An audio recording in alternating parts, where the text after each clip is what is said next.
जब मेरा देश गुलामी की जंजीरी में जकड़ी हुई थी, उस समय भारत माँ के आंख से आंसू बहने लगे। धिक्कार है से बेटा को।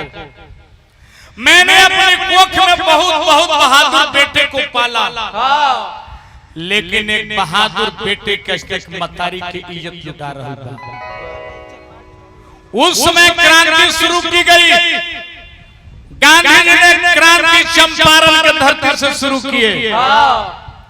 गांव में लोग भीख मांगना लोग शुरू किए। सोना के, चांदी के, धान गेहूं मांगते थे। नहीं, एक पति बढ़ा कहिए तो क्या मांगते थे कि अरे मैया हो ललनवा गई तो पहिली बिरनवा गई तो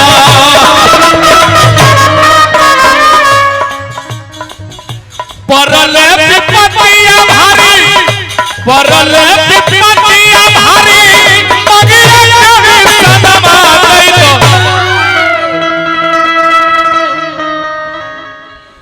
माया अपना तू बेटा को दान कर दे, बहन अपना तू भाई को दे दे, स्त्री तू अपना सुहाग को दे दे, नहीं तो साले अंग्रेज किसी को इज्जत नहीं बचने देंगे। इस मैया को ललनवा गई तो बहनिया बिरनवा गई तो परले विपत्तिया भारी, परले विपत्तिया भारी, मगिया बिरनवा गई तो धन रे मेरा भारत के धरती। जोगेंद्र कुमार जी सकुराबाद सामाजिक कार्यकर्ता जोगेंद्र भैया के बंधन अभिनंदन स्वागत बा। वो घड़ी मरम्मत के बुझा गया, लोग आंदोलन तेज किए। जब जलियांवाला बाग में मीटिंग चल रही थी, एक ही संकीर्ण रास्ता था। अचानक आके फिरंगी सरकार ने मेरे भारतवासियों पर गोलियों का बौछार कर डाला। सदा के लिए भारत भूमि में भारत माँ की लाल सो गए। क्या कि कहले कहा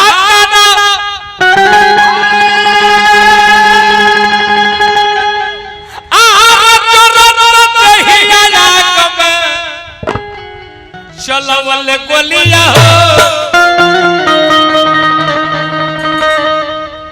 कहले कहा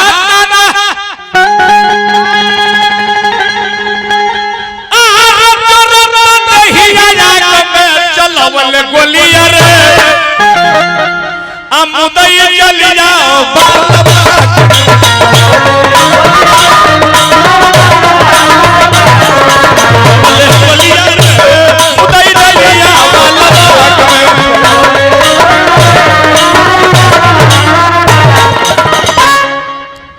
नतीजा 2 मिनट बैठ जाए। नतीजा हुआ बाबूजी कि मेरा भारत भूमि में भारत माँ के गोद में उसका बेटा के लाश सदा के लिए सो गया। हाय रे, आज भी जाएंगे जलियांवाला बाग,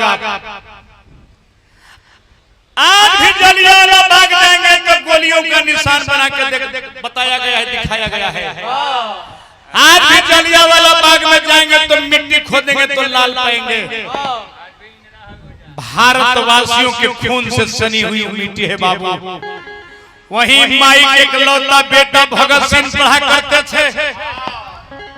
रेत केवल उठ रहा था, रेत। हाय रे मेरा भारत की धरती।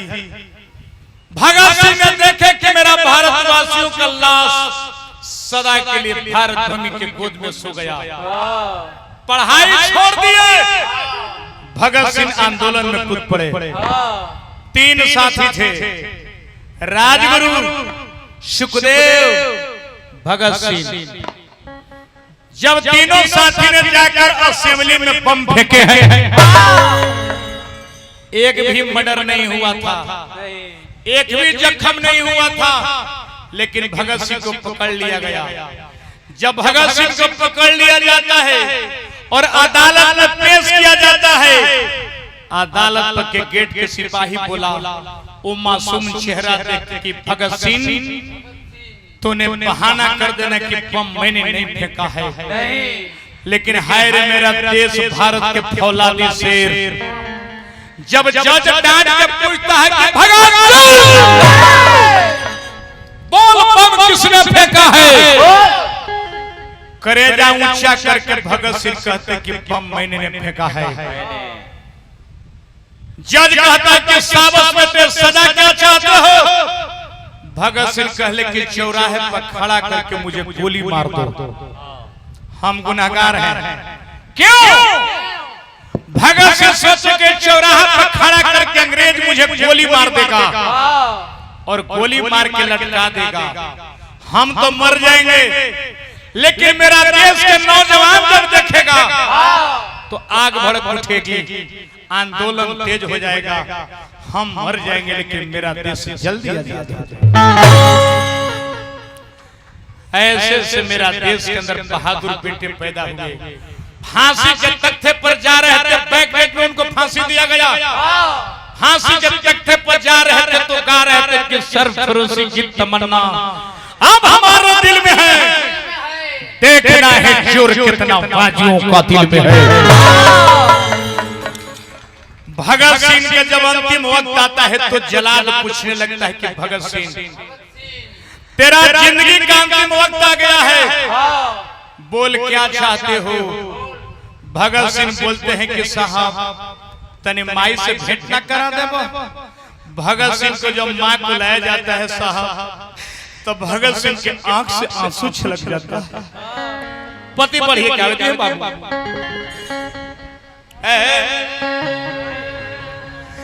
कि यार देखते धरेला अरे नीरो नूरे चो अरे फांसिया पबी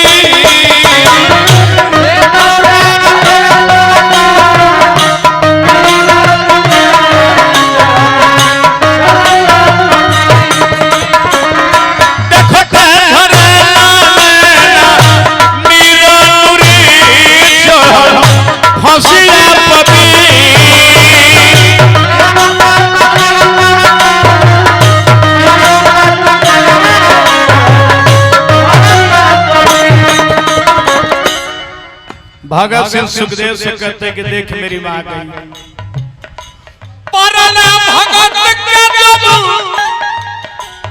आर माई पर नजरिया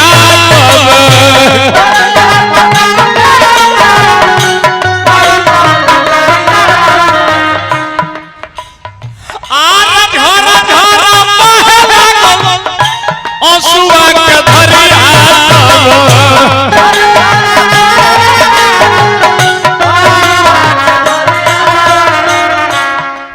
धन रे वो जननी जिसने भगत सिंह को पैदा की थी, अपना बेटा को फांसी के तख्ते पर खड़े देख रही है और डांट करके बोलती है अरे बेटा क्यों रो रहा है।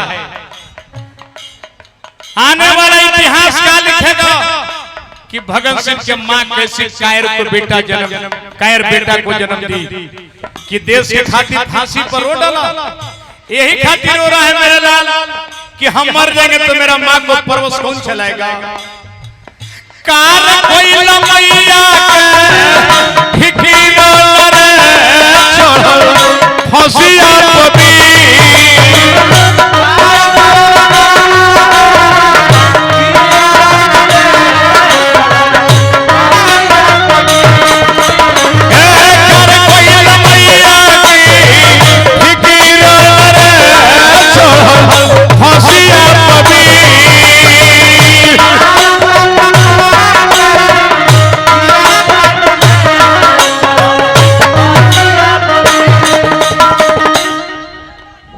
मास्टर साहब भगत सिंह कहते हैं कि नहीं मां, वो बात नहीं है कि मैं जा रहा हूं, मेरा आंसू इसलिए छलक गया मां कि मैं तेरा इकलौता बेटा रहा, मैं अपने देश को आजादी नहीं दिला सका, मेरा सपना अधूरा रह गया माँ।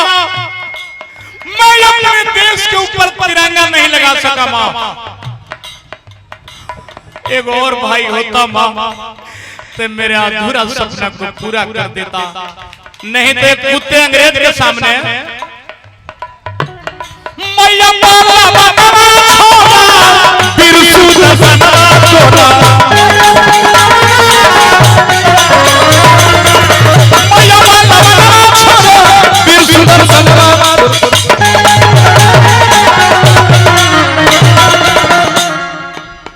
जब तक सूरज चांद रहेगा तेरा बेटा वीर भगत सिंह का नाम रहेगा। दूधवा कच्चा की नहीं दुनिया में लगी तोरा,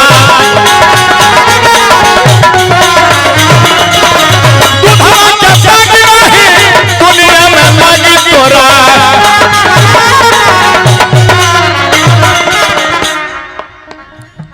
आर पिठिया झुकाई नहीं,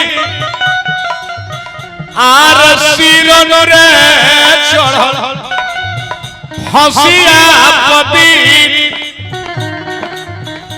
तब ले फांसी का समय आ जाता है भगत सिंह का। मां को हटा दी जाती है, तीनों साथी को काला कपड़ा सर में पहनाया जाता है। अंतिम वक्त में धरती मां को भगत सिंह सलाम करते हैं, मां मैं जा रहा हूं, मुझे माफ कर देना मां, मैं तुझे इतना ही सेवा कर सका मां, मैं तुझे आजादी नहीं दिला सका मां, हम मुझे माफ कर देना मां, मैं तेरे ऊपर तिरंगा नहीं लगा सका मां। हाय रे मेरा भारत के बलवान सपूत। और भगत सिंह सलाम धरती माता को करते अपने पट्टम चापता है चंडाल जो फांसी देने वाला था। अब मां तुझे सलाम, मां तुझे सलाम,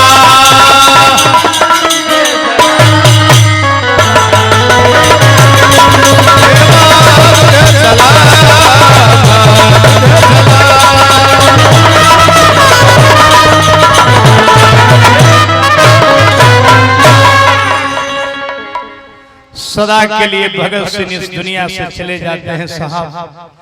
आज भी अगर नौजवानों में भगत सिंह का जो रक्त दौड़ जाए तो आज भी देश मेरा देश सोने का चिड़िया